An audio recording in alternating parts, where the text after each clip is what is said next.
এসেছি তো মনে হচ্ছে বৈষম্য আমার ক্ষেত্রেও প্রযোজ্য হয়েছে। শহীদ আবু সাঈদের কবর জিয়ারতে সকল নেতৃবৃন্দ গেছেন, মাননীয় প্রধানমন্ত্রীও সেখানে গেছেন। আমার খুবই ভালো লাগছে মাননীয় প্রধানমন্ত্রী সামনে আমি বসা, কিন্তু সেই নির্বাচনী এলাকা আমার শহীদ আবু সাঈদের নির্বাচনী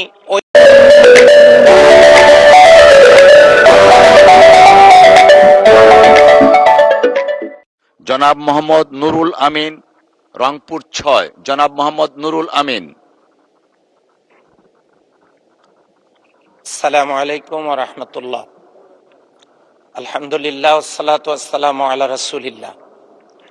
মাননীয় স্পিকার, আপনাকে ধন্যবাদ। আপনার মাধ্যমে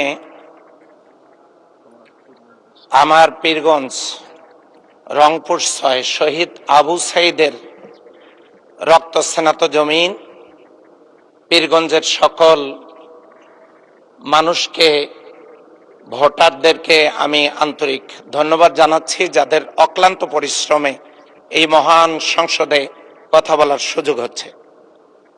মাননীয় স্পিকার,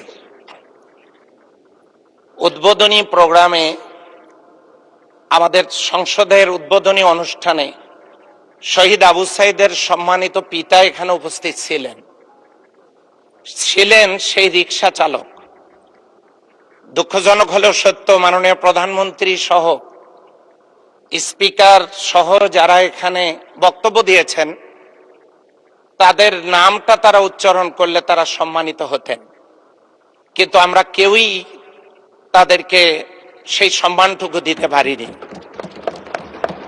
মাননীয় স্পিকার, আমি কয়েকবার হাত তুলেছিলাম কথা বলার জন্য, কিন্তু শহীদ আবু সাঈদের সেই পীরগঞ্জ থেকে এসেছি তো মনে হচ্ছে বৈষম্য আমার ক্ষেত্রেও প্রযোজ্য হয়েছে।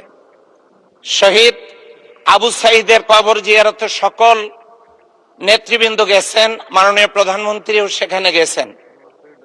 আমার খুবই ভালো লাগছে মাননীয় প্রধানমন্ত্রী সামনে আমি বসা, কিন্তু সেই নির্বাচনী এলাকা আমার শহীদ আবু সাঈদের নির্বাচনী